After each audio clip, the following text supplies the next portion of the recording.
Okay. So this isn't future. This stuff can actually happen because it's just balance. All you have to do is change some variables.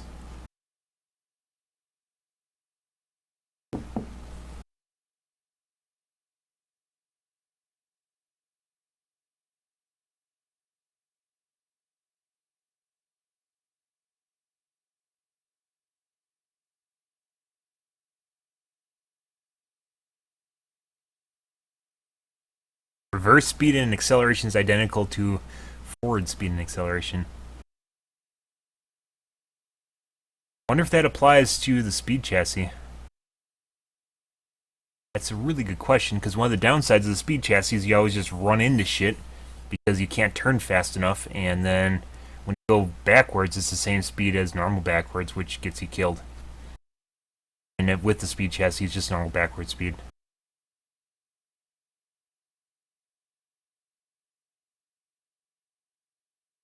Tanks should be retreating now without closing their rear armor by going in reverse.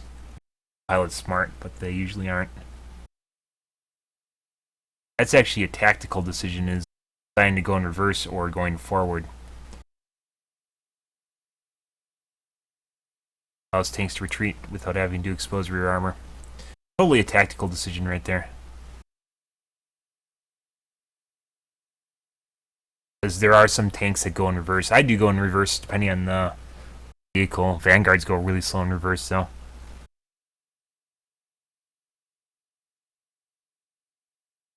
Hey!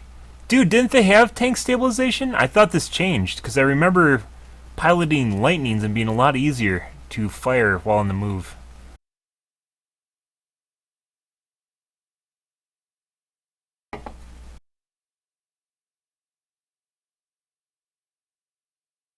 Hey, Park Nui.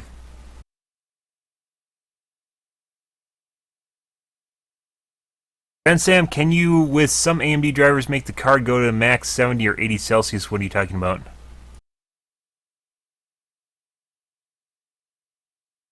Yeah, roadmaps they don't usually look at. This is just balancing changes. Stuff like this they can easily do. Roadmaps usually involve ideas and concepts they actually have to put into the game, and stuff like that I don't generally pay attention to because it doesn't always happen right away. Actually, it doesn't usually happen. And waiting is a good term for that. Waiting list. The wait map. That's what that is.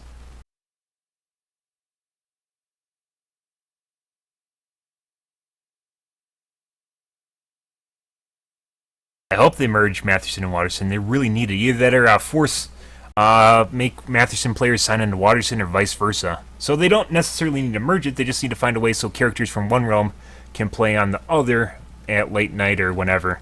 Like make it so all the characters just go onto one server. You just log into Waterson or Matheson, and you can't log into the other server. And in the morning, you shift everyone back.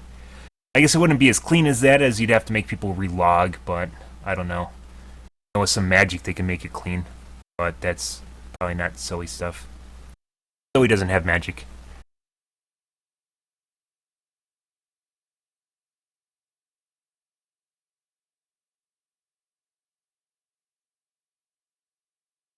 ESFs are for air superiority, not liberators.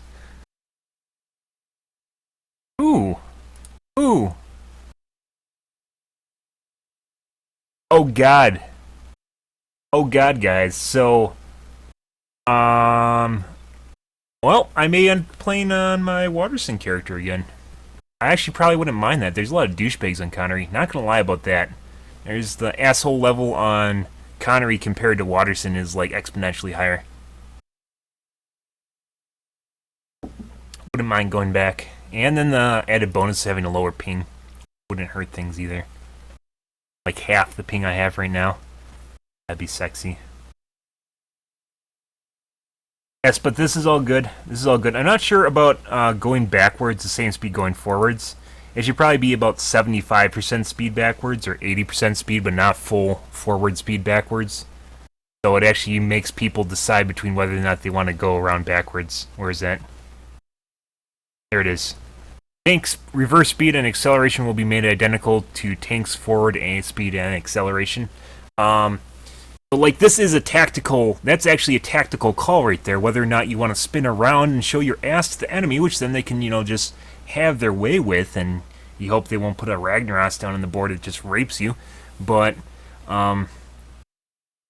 if you give them the full back speed, then they won't make a tactical call like that. So you should really do something like, 80% or 75% backward speed, so it actually makes people, they have to consider whether or not they want to actually spin around and go 25% faster backwards, or retreating, or actually just back up.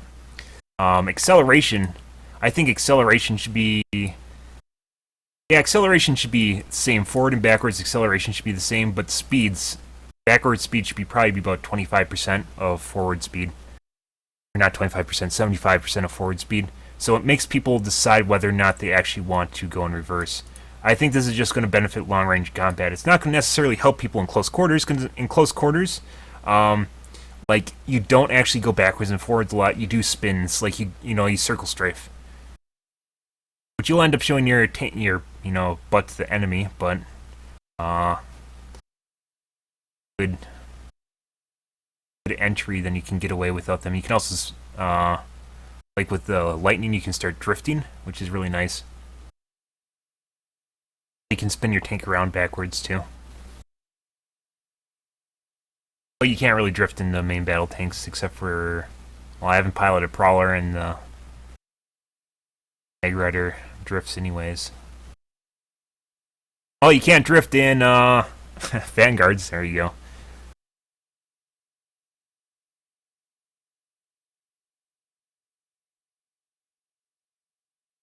One common complaint from Lib pilots, though, is they're useless in large fights because Liberators actually get focused fast. That's bullshit. That is bullshit. If you're at the right altitude, you can pretty much get away without dying. So being focused and dying are two completely separate things. If they said, I get into big battles and explode right away, then maybe we should, take a look at that. But if they get into big battles and they're like, oh my god, there's 3 missiles flying at me, I have to fly away and repair, that's not a big deal. And that probably means their health should be toned down, so there's actually some risk involved with it, and it's not like, oh my god, I can't go farm infantry right now, Silly, help me! I can't farm infantry without dying!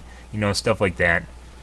If there's no risk involved with it, they shouldn't get any reward. That's my philosophy on a lot of things, is if there's no risk, there should be no reward. It changes up gameplay, and if they're just flying in, fucking everything up, and then flying away without ever taking damage, it's not a good place to be. Hey Funk Metal, good morning.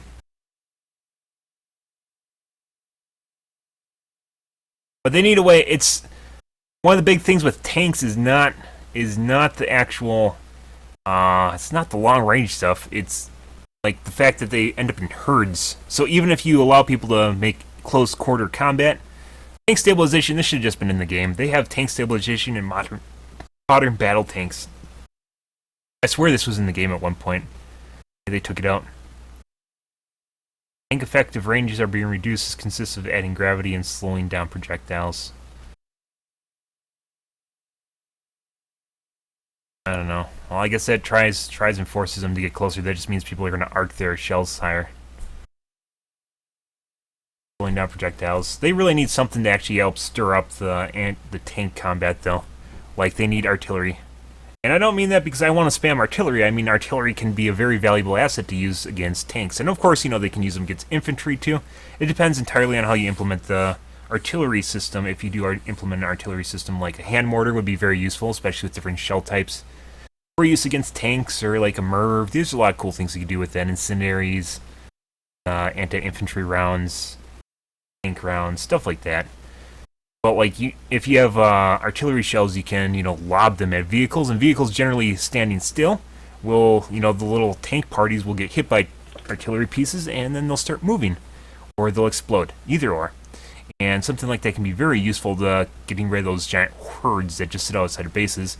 Obviously, people can shell bases, but if you there's ways of getting out of bases without getting hit by artillery shells. Whereas, because you can lob them, so you can hide under terrain, like under large tower, for instance. If you go underneath the vehicle pads, artillery shell will arc over the top, and it drops down on it, so you'll be relatively safe underneath the vehicle pad. Whereas if there's tanks actually shelling, they have almost a straight straight shot at you. So if they're shelling you at a straight line, there's nowhere for you to hide, relatively speaking. About the best hiding place is on a flat plane, where they can't actually hit the shell on the ground next to you.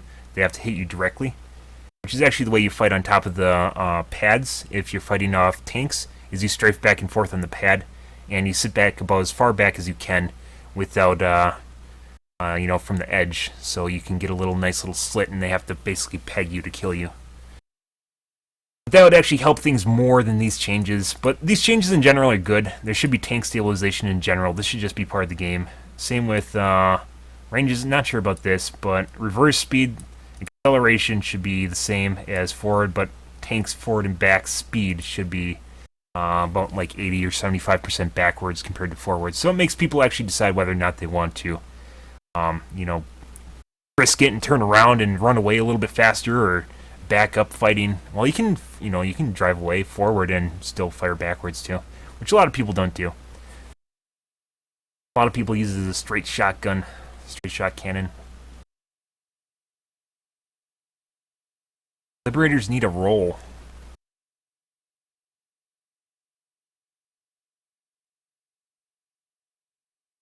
Liberators are never going to become extinct.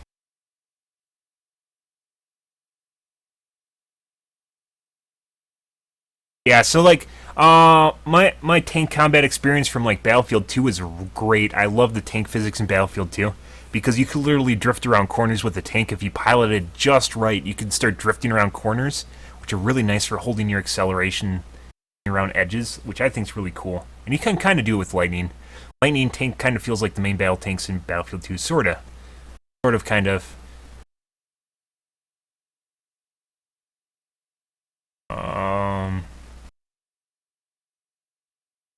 Want a tank destroyer, paper-thin armory, but can one-shot a vanguard from the rear.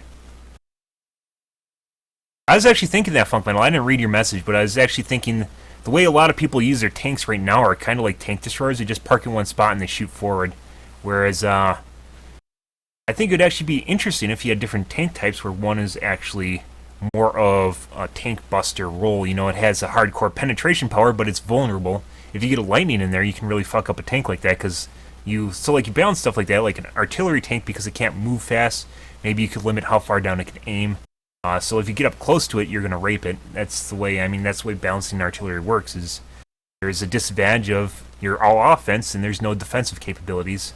Just like the same. If you get a tank buster, it can poke holes in other tanks. But if you get a lightning in there, say that moves really fast and is very maneuverable, you can harass the fuck out of it and blow it up. Or a harasser would do the same thing too.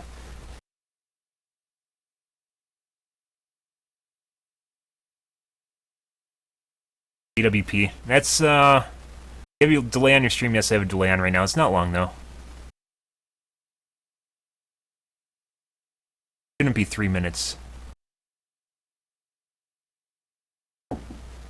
Definitely not that long. I'm talking about other things, so I don't exactly come back right away and talk about what's in the channel. I bounce a lot from conversation pieces in the channel. I don't just read it linearly and respond linearly. I sometimes go back to things in the channel that are older and read them and talk about them too if I miss them, or if I want to finish talking about something else first, and then I'll go back and read something else. Oh, fuck you. Okay, so Liberator changes. Hey look, risk versus reward factor. We feel the risk for Hey, did we just talk about this? We feel the risk for Liberator is not high enough for most situations. Effective range of the belly gun is being reduced.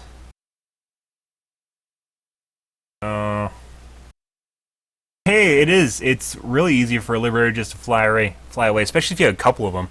So, like, one Liberator, maybe you'll get focused, and if you're lucky, you'll get DPS down. But if you get 3 or 4 Liberators flying around, there's no way you can kill any of them. Even in a 48+ battle, all the Liberators will fly away perfectly fine with full health, unless you have like a dozen ESFs just swoop in and focus the thing or whatever. A lot of ESFs, maybe not a dozen, but.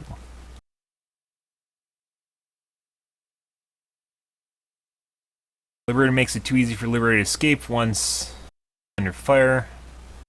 Lowering the range puts Liberator at more risk and gives ground forces more time to respond. Holds the belly gun better defined, receiving reduction effective.